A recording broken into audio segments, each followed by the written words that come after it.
보도록 하겠습니다. 파이썬에서 클래스를 설계를 하실 때에는요, 이렇게 클래스라고 하는 키워드로 시작을 하고요. 그 다음에 클래스 이름을 만들어 주시면 됩니다. 그리고 클래스의 바디를 만들어야죠. 바디를 만들기 위해서 콜론, 그리고 그 다음 줄에서부터 들여쓰기를 하시고요. 그 안에서 그 함수들을 정의를 해주시면 됩니다. 클래스를 정의를 하실 때 가장 중요한 함수 중에 하나가 init 함수입니다. 그죠? init 함수는 그 클래스의 인스턴스를 생성하기 위해서 생성자를 호출하게 되면 그 생성자가 호출이 됐을 때 자동으로 호출되는 메서드가 init 메서드예요. 그래서 그 생성자 호출할 때 보면 이 주피터 노트북에서 힌트를 보여주게 되는 생성자에 대한 힌트를 보여주죠. 아규먼트가 몇 개가 있고 아규먼트 이름들은 뭐고 이런 것들을 보여주게 되는데 그때 보여주게 되는 힌트가 바로 init 메서드의 프로토타입을 보여주게 돼요. 그래서 init 메서드에 있는 아규먼트 개수들, 아규먼트 이름들 이런 것들을 보여주게 되죠. init 메서드가 하는 역할은 그 클래스의 객체가 가져야 되는 속성들을 선언을 하는 거고요. 즉 변수들을 선언을 하는 거죠. 어떤 변수들을 가져야 되느냐를 선언을 하는 거고 그 변수들을 전달해준 값으로 전달해준 아규먼트로 초기화를 해주는 역할을 하는 게 생성자의 가장 주된 역할입니다. 그래서 init 메서드가 가장 중요하고요. 그 다음에 그 파이썬에서 클래스를 정의할 때 모든 메서드들은 첫 번째 파라미터가 셀프라고 되어 있습니다. 이거는 관습적으로 들어가는 거다라고 생각하시면 되고요. 저희가 메서드를 호출할 때 이 셀프를 직접 넣어주는 건 아니라 그랬죠. 네. 실제로 메서드를 호출할 때 전달해주는 아규먼트들은 셀프를 제외한 나머지 파라미터에만 전달을 해주는 거고요. 셀프는 메서드를 정의할 때에만 관습적으로 가장 첫 번째 넣어주는 거예요. 이 셀프의 역할은 클래스를 가지고서 메모리에 생성되어 있는 현재 인스턴스의 주소, 그 현재 인스턴스의 주소를 전달받기 위한 용도로 셀프를 선언하는 거고요. 셀프를 개발자가 직접 호출할 때 넣어주는 게 아니라 이거는 파이썬 인터프리터에 의해서 자동으로 채워지는 부분입니다. 그래서 여기는 정의할 때, 메서드를 정의할 때만 셀프를 써주시면 되고요. 호출할 때는 셀프를 넣어주시는 게 아니에요. 무슨 얘기냐면, 자, 이렇게 생성자를 호출을 했죠. 생성자 호출한 거를 보시면은요, init 메서드하고 비교 한번 해보세요. 네. 클래스 스튜던트에 정의되어 있는 init 메서드와 그 다음에 아래쪽에서 그 스튜던트 생성자를 호출한 거를 보시면 name 전달하고 있죠. Korean 전달하고 있죠. English 전달하고 있고요. Math 전달하고 있습니다. 하지만 생성자 호출할 때 셀프 전달해요? 아니요? 안 하죠. 네. 셀프는 현재 인스턴스의 주소를 의미하고 이 현재 인스턴스의 주소 값은 호출하는 개발자는 알 수가 없어요. 파이썬 인터프리터만이 메모리 몇 번지 주소에 인스턴스를 생성했는지를 알 수가 있는 거지 우리가 개발자가 그 주소, 메모리 주소 값을 직접 접근할 수는 없는 거죠. 그렇죠? 그래서 여기는 자동으로 채워지는 거예요. 여기는. 그래서 생성자를 호출할 때는 셀프를 제외한 나머지 파라미터들만 채워 넣어준다. 이렇게 생각하시면 되고 메서드를 정의하는 곳에서만 관습적으로 셀프를 써주고 있다. 이렇게만 생각하시면 됩니다. 다른 메서드들을 호출할 때도 마찬가지예요. 이렇게 인스턴스가 생성이 되어 있으면 메서드를 호출하실 때는요. 그 인스턴스 이름에서 참조 연산자 점을 사용하고요. 그러면 메서드, 클래스가 가지고 있는 메서드를 이용하실 수가 있으십니다. 이해되시죠? 이런 식으로 사용합니다. 그래서 객체를 생성하고 인스턴스를 생성하고 인스턴스가 가지고 있는 메서드를 호출하는 이런 방식들은 저희가 자바에서 사용했었던 방식들과 동일합니다. 메서드 클래스를 정의하는 방식이 조금 차이가 날 뿐이죠. 근데 파이썬에서의 클래스를 정의하고 사용하시는 방법은 자바에 비해서는 좀 간단해요. 자바에서는 뭐 접근 제한자도 있었고, 그래서 뭐 프라이빗이냐, 프로텍티드냐, 퍼블릭이냐 이런 것들을 고민을 했었어야 됐었고, 그 다음에 뭐 스태틱 변수냐, 스태틱 변수가 아니냐, 뭐 이런 것도 고민을 했었어야 되는데, 파이썬에서는 그런 개념들이 없어요. 뭐 프라이빗이다, 퍼블릭이다, 프로텍티드다 이런 개념 없고요. 뭐 스태틱이다 아니다 뭐 이런 개념 없기 때문에 오히려 그 객체 지향적으로 사용하기에는 오히려 더 그 문법이 조금 더 간단하다라고 생각하실 수가 있으실 것 같아요. 그래서 저희 어제 뭐 여러 가지 방식으로 그 클래스들을 설계하고 작성하고 인스턴스를 생성해보고 메서드를 호출하고 이런 것들을 살펴봤었죠. 그 다음에 뭐 여러 가지 매직 메서드들을 소개를 시켜드렸었어요. 여기 어디 설명에 제가 적어둔 부분이 있을 거예요. 파이썬에서 클래스의 매직 메서드라고 하는 거는요. 모든 클래스가 같은 이름으로 가지고 있는 메서드예요. 이 얘기를 다르게 얘기하면 파이썬도 모든 클래스의 최상위 부모, 오늘 저희가 상속을 다룰 거죠. 최상위 클래스는 오브젝트 클래스예요. 오브젝트 클래스로부터 상속받는 메서드가 있는 거예요. 그래서 모든 클래스가 같은 이름으로 가지게 되죠. 상속을 받았으니까. 근데 또 한 가지 특징은 뭐냐면 특별한 경우에 자동으로 호출이 되는 메서드. 그런 메서드들을 자동으로 호출되기 때문에 마치 마법과 같은 일이 일어난다라고 해서 매직 메서드라고 부릅니다. 가장 대표적인 게 init이에요. init. 생성자를 호출했을 때 자동으로 호출되는 메서드. 그 다음에 프린트 함수에서 객체에 대한 문자열을 찾아내기 위해서, 그러니까 객체를 콘솔에다 출력하려면 객체를 어떻게 출력해야 될지 모르잖아요. 객체를 문자열로 표현을 해야 되잖아요. 그래서 객체를 문자열로 표현해 주기 위해서 프린트 함수 내부에서 자동으로 호출되는 메서드가 str. 그 다음에 주피터 노트북과 같이 지금 여러분들이 사용하시는 환경이죠. 이런 것처럼 그 노트북의 셀에서 익스프레션이 자동으로 출력이 될 때 호출되는 메서드가 representation, REPR 이런 것들이 있고요. 그 다음에 등호 연산자가 사용이 됐을 때 자동으로 호출되는 메서드, 플러스 연산자가 자동으로 사용됐을 때 자동으로 호출되는 메서드, 곱하기 연산자가 사용이 됐을 때 자동으로 호출되는 메서드 등등등이 있어요. 여기 제가 정리해드린 것 말고도요. 굉장히 많은 매직 메서드들이 존재합니다.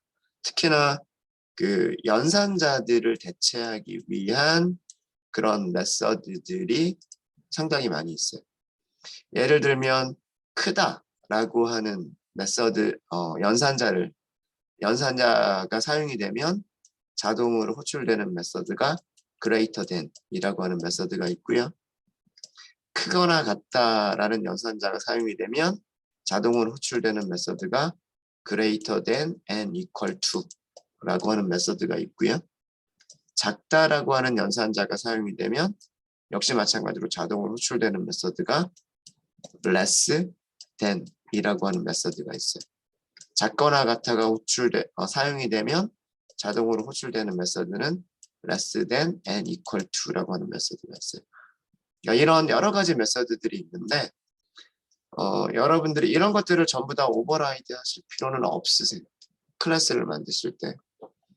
뭐 그럴 가능성도 거의 없고요. 그런 클래스를 만드실 일도 별로 없고 가끔씩 이런 것들이 만들어져 있는 클래스들이 있어요. 이런 메서드들이 오버라이드가 되어 있는 클래스들이 있는데 그런 경우에는 어떤 식으로 동작한다라고 하는 것만 잘 이해를 하시면 되실 거예요. 그리고 뭐 그런 방식으로 사용을 하시면 되죠. 무슨 얘기냐면 제가 아마 어딘가에서 요쯤에서 예를 들었었죠. 예를 들어서 두 개의 리스트 객체가 있어요. 리스트 인스턴스가 있죠. 넘버스 1도 아이템 두 개를 가지고 있는 리스트고요. 넘버스 2도 아이템 두 개를 가지고 있는 리스트예요. 그런데 리스트에서 더하기 연산자가 어떻게 사용이 되냐면 리스트에서 더하기 연산자는 두 개의 리스트를 이어 붙여서 하나의 연산자, 하나의 리스트로 만들어주는 역할을 하는 그런 연산을 해요. 리스트와 리스트에서 더하기 연산자가 이런 역할을 할 수 있었던 이유는 뭐냐면 add라고 하는 메서드가 만들어져 있었기 때문이에요. 리스트 객체에서 add 메서드를 호출하면서 오른쪽에 있는 p 연산자를 아규먼트로 전달하는 이 코드를 직접 사용을 해보시면요. 이렇게도 사용이 돼요. 플러스 연산자의 왼쪽 p 연산자는 add라고 하는 메서드를 호출하는 인스턴스가 되는 거고요. 그 다음에 플러스 연산자의 오른쪽에 있는 p 연산자는 그 add 메서드의 아규먼트로 전달이 되는 겁니다. 그래서 얘가 리턴해주는 리턴해주는 리스트가 이런 리스트를 리턴해줬던 거예요. 그러면 플러스 연산자는 이런 기능으로 동작을 하는 거예요. 곱하기도 마찬가지예요. 곱하기도 왼쪽에 리스트가 있고요. 곱하기 연산자를 기준으로 해서 왼쪽에 리스트가 있고 오른쪽에 p 연산자가 있으면 왼쪽에 있는 곱하기 왼쪽에 있는 리스트에서 그 머리라고 하는 메서드를 호출을 해요. 그리고 곱하기 연산자의 오른쪽에 있는 p 연산자를 머리라고 하는 메서드의 아규먼트로 전달합니다. 그리고 이 메서드가 리턴해주는 값이 이 연산자의 연산 결과예요. 그래서 리스트에는 add라고 하는 메서드, 머리라고 하는 메서드가 만들어져 있었기 때문에 오버라이드가 되어져 있었기 때문에 이렇게 우리가 연산자들을 사용할 수가 있었던 거예요.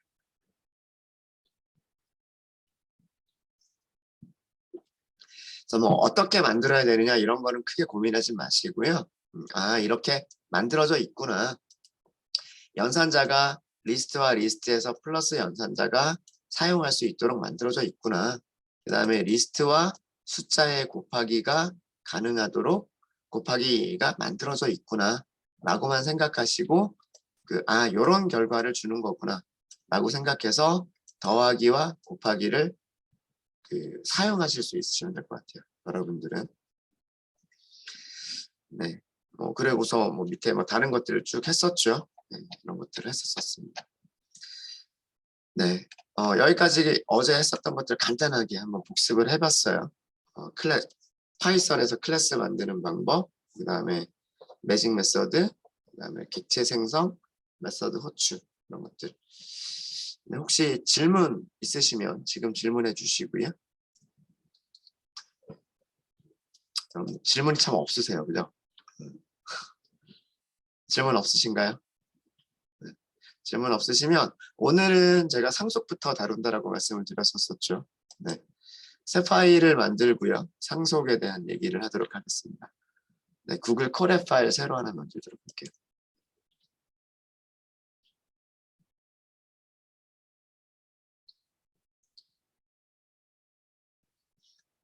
네, 파일이 만들어졌으면 파일 이름부터 바꿀까요? 네, 13번 inheritance라고 하도록 하겠습니다.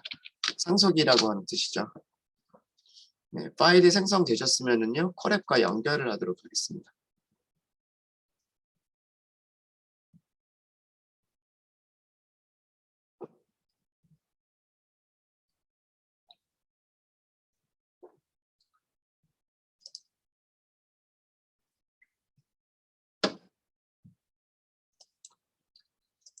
네, 상속이라고 하는 개념은요. 저희가 자바에서 배웠었던, 공부했었던 그 상속의 개념과 동일합니다. 그러니까 어떤 객체지향 언어든지 간에 뭐 클래스, 객체 이런 개념들이라든가 상속이라는 개념이라든가 이런 개념들은 다 똑같아요. 네, 그런 것들을 문법적으로 구현하는 방식이 조금씩 다를 뿐인 거고요. 클래스의 개념, 객체의 개념, 인스턴스의 개념, 그리고 상속의 개념, 메서드 오버라이드 이런 개념들은 어떤 그 언어에서든지 간에 다 똑같아요. 그래서 여러분들이 제가 자바 공부할 때 그런 얘기 했었죠. 자바라고 하는 언어를 여러분들 잘 공부를 하셨으면 다른 언어를 공부하는 거는 새로운 언어를 공부하는 거는 한 달이면 충분하다고 제가 말씀드렸어요. 어떤 언어든. 네. 파이썬, 객체지향 언어예요. 네. 파이썬, 자바보다 파이썬 훨씬 쉽게 공부하실 수 있으실 거예요. 자바에서 공부하셨던 그런 개념들이 그대로 남아있으니까. 뭐 혹시 나중에 여러분들 그 직장 가셔가지고 이런 언어 공부하실 수도 있으세요. .NET 프레임워크를 사용하는 그런 회사에서 일을 하신다라고 하시면 아마 C샵이라고 하는 언어를 공부하시게 될 거예요. 자바랑 거의 비슷합니다. 여기도 클래스라고 하는 개념이 있고요. 그 다음에 뭐 상속이라고 하는 개념이 있고요. 메서드 오버라이드라고 하는 개념이 있고요. 뭐 여기도 프라이빗, 퍼블릭 이런 개념 다 있어요. 자바랑 굉장히 비슷한 언어예요. 마이크로소프트에서 만든. 그래서 그런 개념들은 다 동일하기 때문에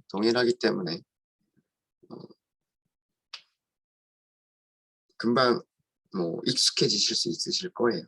단지 문법이 조금씩 다를 뿐이에요. 뭐 중괄호를 사용하느냐, 콜론을 사용하느냐, 들여쓰기를 반드시 해야 되느냐, 뭐 등등.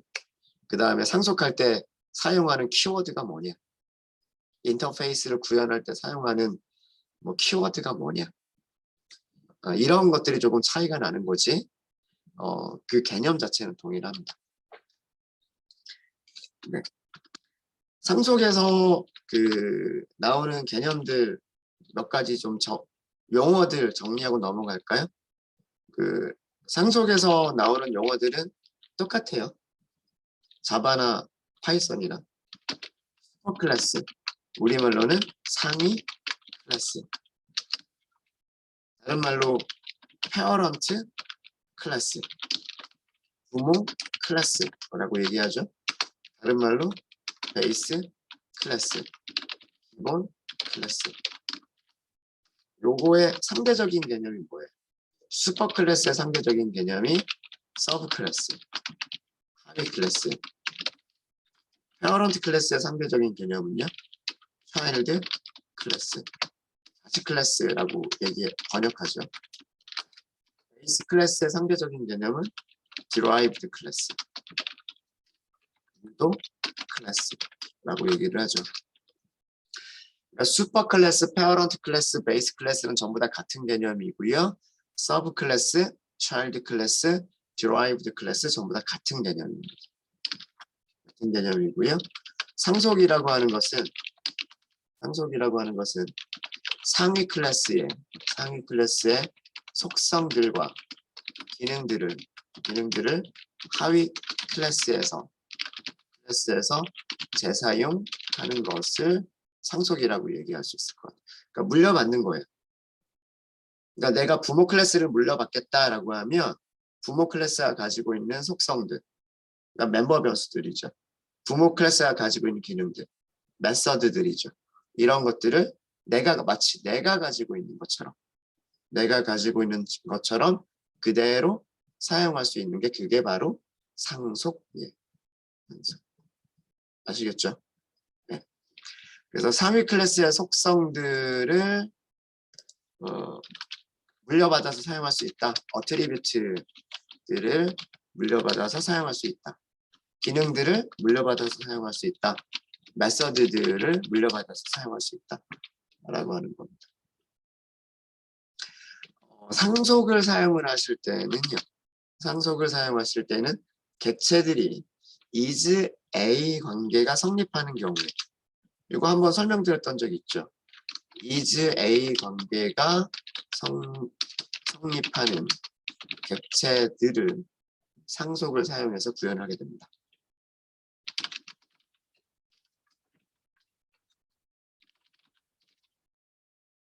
is A 관계라고 하는 거는 어떤 거예요? is A 관계라고 하는 것은 뭐 예를 들어서 학생은 우리말로 하면 학생은 사람이다. 이거 영어 그대로 옮겨보면 어떻게 돼요? You, don't, is A, a person 이렇게 되는 거죠. 그러니까 person이라고 하는 클래스가 있고 student라고 하는 클래스가 있으면 학생은 사람이다 라고 하는 관계가 성립하기 때문에 여기에서 person이 뭐가 되냐면 슈퍼 클래스가 되는 거죠. 슈퍼 클래스가 되는 거고요. 그리고 student가 서브 클래스가 되는 거죠. 하위 클래스가 되는 겁니다. is A 관계에서 A는 B이다 라고 하는 관계에서 B에 해당하는 게 부모 클래스, 상위 클래스가 되는 거고요. A에 해당하는 게 서브 클래스, 자식 클래스가 되는 겁니다. 이해되시죠? 이런 개념들은 우리가 다 자바 시간에도 정리를 했었던 거예요. 네. is A와 has A 관계는 구별을 하셔야 된다라고 말씀을 드렸었죠. has A 관계가 성립하는 개체들은 일반적으로 상속이 아니라 어트리뷰트를 사용해서 클래스를 구현을 하게 됩니다.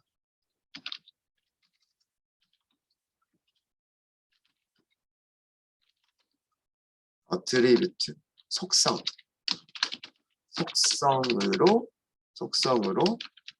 클래스를 구현하게 됩니다. 사실 우리 이거는 어제 했었던 거예요. 예를 들어서 이런 거죠. 우리 어제 학생이라는 클래스를 만들 때 이렇게 만들었던 거 있을 거예요. 학생은 점수를 시험 성적을 그죠? 시험 성적을 가지고 있다. 저희 어제 구현했던 클래스 보면 이렇게 구현했던 클래스가 있을 거예요. 그죠? 네. 이거 영어로 하면 어떻게 돼요? student는 has a score를 가지고 있다. 우리가 어제 어떻게 구현을 했었냐면 학생 클래스에서 student 클래스의 속성 중 하나로 스코어 클래스의 객체를 사용을 했었죠. 기억나시죠? 코드 다시 보여드리진 않겠지만 대충만 하면 우리 어제 이런 식으로 클래스 만들었었단 말이에요.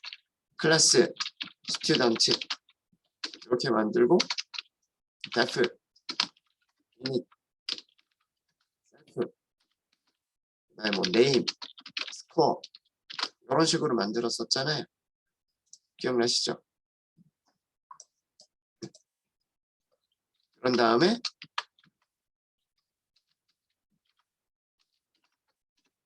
self name은 name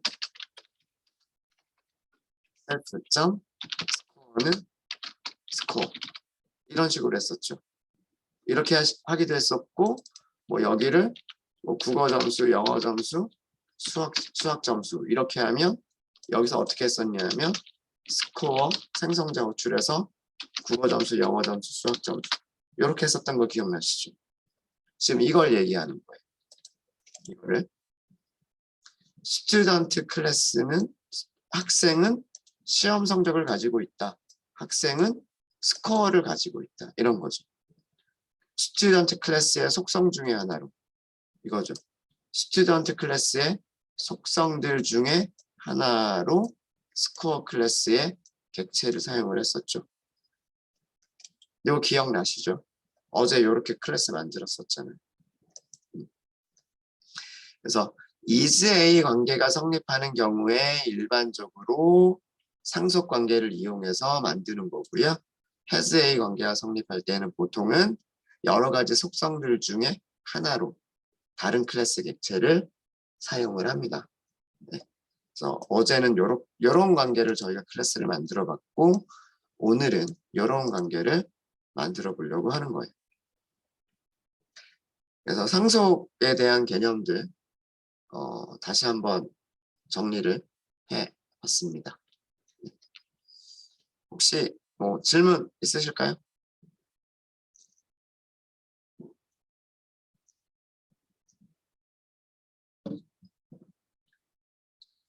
네, 자 그러면 개념은 다들 아실 것 같고요. 개념은 다들 아실 것 같고 그럼 실제로 이런 걸 한번 만들어 보죠.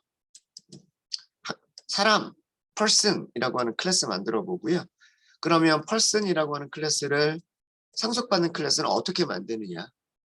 요거 한번 자, 파이썬에서는 슈퍼 클래스가 있을 때 그 슈퍼 클래스를 상속받는 하위 클래스, 서브 클래스는 어떤 식으로 어떤 문법으로 만드느냐 한번 보도록 하죠. 자, 그래서 클래스를 먼저 정의를 하도록 하겠습니다. 부모 클래스 먼저 정의를 해야 되겠죠. 부모 클래스 person이라고 하도록 하겠습니다. 가장 중요한 게 뭐냐면 init 메서드는 보통은 만들죠. 셀프. 파라미터 하나만 선언을 할게요. name. 이렇게 해서 self.name은 name. 사람은 모든 사람은 다 이름을 가지고 있다. 뭐 이런 개념인 거죠. 그래서 사람을 생성을 하려면 적어도 이름은 아규먼트로 넘겨줘야 그다음에 이름을 갖고 있는 사람을 생성할 수 있다. 뭐 그런 내용인 거고요. 그 다음에 메서드 하나만 더 만들게요. 메서드 하나만. 그래서 뭐 인사하다, 뭐 say hello 이렇게 만들까요? 모든 메서드는 셀프를 가져야 된다라고 말씀을 드렸죠. 프린트 하도록 하겠습니다. 프린트문만 넣을게요. 여기서 뭐 이름을 말하는 걸로 하죠. 안녕하세요. 저는 누구누구입니다. 이렇게 하도록 하죠. 자, 그러면 여기다 이름을 쓰고 싶어요. person이라고 하는 클래스가 가지고 있는 name이라고 하는 걸 쓰고 싶어요. 어떻게 쓰면 될까요?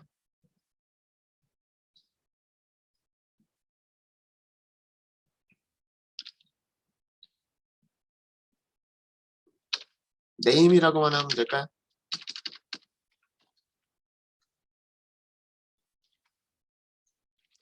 아니라고 하죠. 네, 그럼 맞아요. self.name 맞습니다. 셀프를 반드시 붙여주셔야 돼요. 파이썬에서는 자기가 가지고 있는 멤버들, 멤버라고 하면 멤버 변수 메서드를 얘기를 해요. 다시 얘기하면 속성과 메서드들, 클래스가 가지고 있는 멤버들을 사용을 하려면 반드시 셀프를 먼저 붙이고 사용을 하셔야 돼요. 그래야 자기가 가지고 있는 멤버 변수를 접근할 수가 있어요. 네, 자, 요 정도 하면은 뭐 아주 간단한 클래스 하나는 된 것 같아요. 그죠? 자, 실행하겠습니다. 실행이 됐고요. 그러면 클래스 정의가 만들어졌어요. 클래스 정의가 만들어졌으니까 변수 하나 만들까요? 오셈이라고 하는 변수 하나 만들게요. person 생성을 해볼까요? 여기다가 오셈 이렇게 할게요. 이렇게 하면 되겠죠. 그렇죠? 네. person 위에다가 마우스 위에다가 이렇게 마우스를 올려보세요. 마우스를 올리면 어떻게 나오죠? init 메서드의 정의를 보여줘요. 그죠? init 메서드의 정의를 보여주는데 파라미터 몇 개만 보여줘요? 파라미터는 name 하나만 보여줘요. 셀프는 보여주지 않죠. 무슨 얘기냐면 클래스를 정의할 때는 관습적으로 셀프를 넣어주지만 우리가 그 메서드를 호출할 때에는 어떻게 한다? 셀프를 제외한 나머지 파라미터에만 아규먼트를 전달하는 거다. 셀프는 누가 넣어주는 거다? 파이썬 인터프리터가 자동으로 넣어주는 거다. 생성자를 호출하면 파이썬 인터프리터가 메모리에 비어있는 공간, 힙이 있겠죠. 메모리에 그 객체를 만들 수 있는 공간이 어디인가 찾아보고 비어있는 메모리가 어딘가 찾아보고 그 메모리 주소를 셀프에다가 자기가 넣어주는 거예요. 그러면 init은 그 셀프 메모리 공간의 주소를 가지고서 여기다가 name이라고 하는 변수를 만들어야지 라고 하고 그 name이라고 하는 변수에 여기서 전달한 값을 이렇게 초기화해야지 이렇게 하는 거예요. 이게 그 생성자가 하는 역할입니다. init 메서드가 하는 역할이에요. 아시겠죠? 자, 이렇게 해서 생성을 했어요. 생성했죠. 자, 그러면 오셈은요? 처음을 찍어볼게요. 그럼 어떻게 할까요?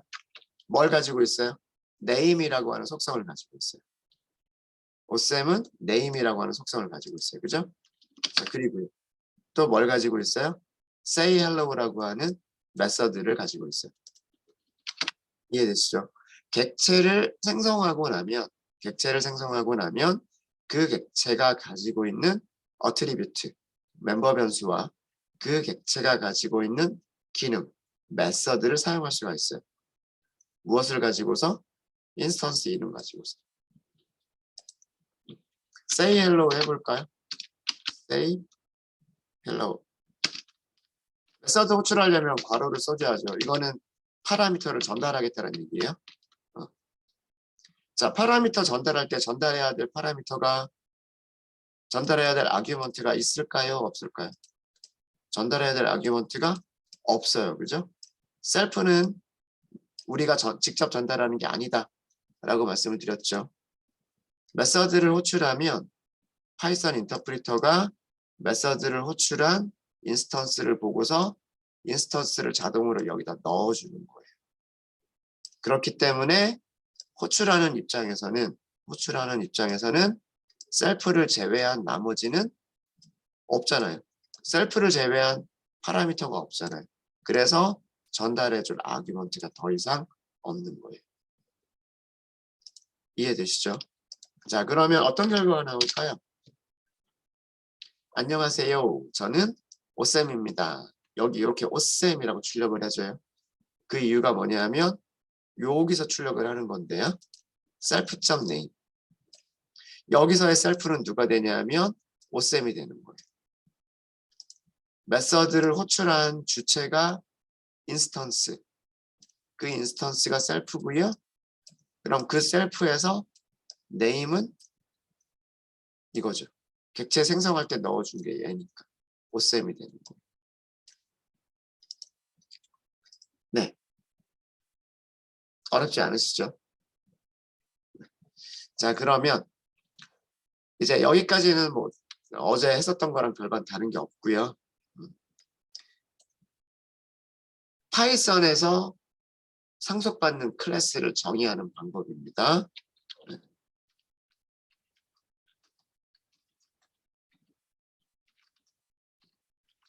슈퍼 클래스를 상속받는 서브 클래스를 정의하는 방법이에요. 파이썬에서. 파이썬에서는 어떻게 하시면 되냐면 서브 클래스도 클래스이기 때문에 클래스라는 키워드로 시작을 해야 되겠죠. 그 다음에 서브 클래스 이름을 써줘야 되겠죠. 이렇게. 자바는 어떻게 했어요? 슈퍼 클래스에 상속받아 서브 클래스 만들려면 자바에서는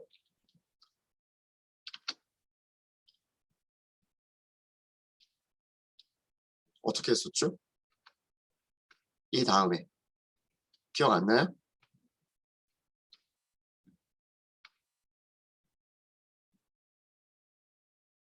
벌써 잊어버리시면 안 되는데 누구를 슈퍼를 상속받겠다 어떻게 이렇게 쓴다고요? 여기다가 아닌데 그렇죠? extends 맞아요 extends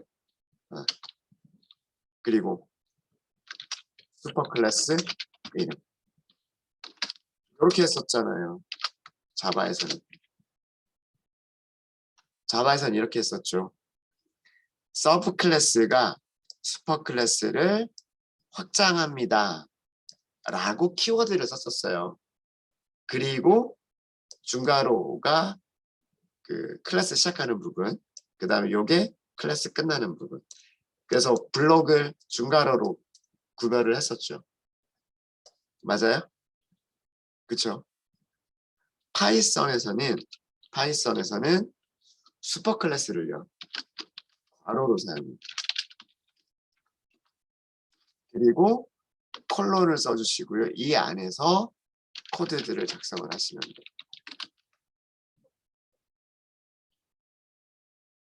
클래스, 슈퍼 클래스, 서브 클래스 괄호해주고 부모 클래스 이름을 괄호 안에다가 써주시면 돼요. 그리고 모든 클래스가 다 그렇듯이 그리고 함수를 정의할 때와 똑같이 블록 들여쓰기가 돼야 되잖아요. 들여쓰기를 해야 되니까 콜론을 써주시는 거예요. 그 다음에 들여쓰기 한 다음에 그 서브 클래스의 코드들을 작성을 해주시면 돼요.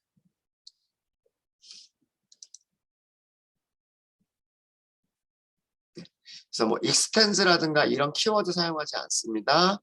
뭐만 있으면 된다? 괄호 안에 슈퍼 클래스 이름만 써주시면 돼요. 자, 그럼 한번 해볼까요? 자, 우리가 만들려고 하는 거는 펄슨을 상속받아서 학생은 사람이다. 이걸 하고 싶은 거예요. Student is a person. 이거 하고 싶은 거예요. 학생은 사람이다. 그래서 student라고 하는 클래스를 만들고 싶은 거예요. 얘는 상속을 받아야 돼요. 누구를? person을. 이렇게 하시면 돼요. 아무것도 없어도 돼요. 아무것도 없을 때는 어떻게 하시면 돼요? 패스. 자, 이것만으로 하셔도요. 이것만으로 하셔도 완전한 클래스의 정의가 돼요. 근데 여기서 패스를 빼버리시면 안 돼요. 이렇게 하면 이건 에러 납니다. 이건 왜 에러가 나냐면 클래스를 정의하겠다라고 해놓고 블럭을 만들겠다라고 해놓고 블럭 내부 안에 아무런 코드가 없어요. 들여쓰기 한 다음에 아무런 코드가 없어요. 이거는 파이썬에서 문법 에러예요. 신텍스 에러. 문법에 틀렸다라는 에러입니다. 그래서 만약에 아무것도 안 하더라도요. 자바 같으면 이렇게 했겠죠. 자바 같으면 이렇게 하고 끝냈을 거예요. 중괄호 시작하고 중괄호 끝냈다. 이렇게 하고 끝냈을 거예요. 근데 파이썬에서는 중괄호를 사용하지 않기 때문에 아무것도 없는 블럭을 알려줘야 돼요. 블럭은 블럭인데 그 안에 코드가 아무것도 없다. 그러니까 아무것도 하지 말고 지나가라. 패스, 넘겨라. 이거는 한 줄은 써주셔야 돼요. 이렇게 하면 에러는 없어요. 아시겠죠? 그럴 때 사용하는 게 패스라고 하는 키워드예요. 자, 이렇게만 해도 완전한 클래스가 돼요. 펄슨을 상속받는 클래스가 돼요. 객체 생성할 수 있을까요? 생성할 수 있어요. 생성자를 호출할 수가 있어요. stu라고 해볼까요? 자, 생성자는 student. 자, student 생성자 있다라고 보여주죠, 지금. 아무것도 우리가 여기에서 init을 만들었어요? 안 만들었어요? init 안 만들었죠. init을 안 만들었음에도 불구하고 스튜던트는 init이 있대요. 그래서 호출을 하려고 딱 이렇게 봤어요. 뭐라고 나오죠? 네. 도대체 이름을 넣어주는 생성자가 어디에서 있는 걸까요? init이라는 메소드가 있대요. 스튜던트 클래스 안에 마우스 이렇게 올려볼게요. 스튜던트 클래스에는 init이라고 하는 메소드가 있대요.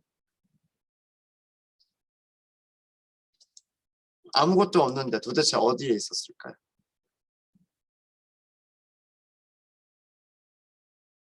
우리가 init이라고 하는 메소드를 만든 적이 없었는데 지금 노트북에서는 힌트를 보여주죠. init이라고 하는 메소드가 있대요. 게다가 name이라고 하는 파라미터를 전달을 해야 된대. 누가 가지고 있었을까요? init을. 맞아요. person. 부모 클래스가 init이라고 하는 메소드를 가지고 있었고요. 이게 지금 무슨 얘기냐면 스튜던트는 person을 상속받겠다라고 한 거예요. 학생은 person을 상속받겠다라고 했으니까 아무것도 없지만 person이 가지고 있는 거를 물려받은 거예요. 그러니까 그림 그려보면 이런 거죠. person이라고 하는 부모 클래스가 있었어요. person에는 메서드가 두 개가 있었어요. init이라고 하는 메서드가 있었고요. 그 다음에 say hello라고 하는 메서드가 있었어요. 얘를 상속받겠다라고 했어요. 누가? 스튜던트 클래스가.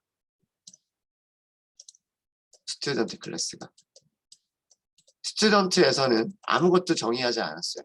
하지만 스튜던트는 어떻게 돼? 부모가 가지고 있는 거를 고스란히 물려받은 거예요. 그래서 init이 보이는 거예요. init이 보인다는 얘기는 뭐도 보일까요? say hello도 보이겠죠.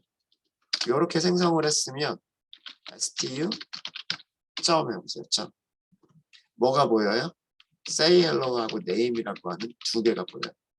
name이라고 하는 속성하고요. 그 다음에 say hello라고 하는 메서드가 보여요. 둘 다 누구한테서 물려받은 걸까요? 부모 클래스인 person한테서 상속받은 거예요. 어때요? 상속의 개념은 자바랑 똑같죠? 그렇지 않아요? 네. 단지 문법이 조금 다를 뿐인 거예요. 여기서도 똑같죠? 부모 클래스가 가지고 있는 그런 동작을 그대로 합니다.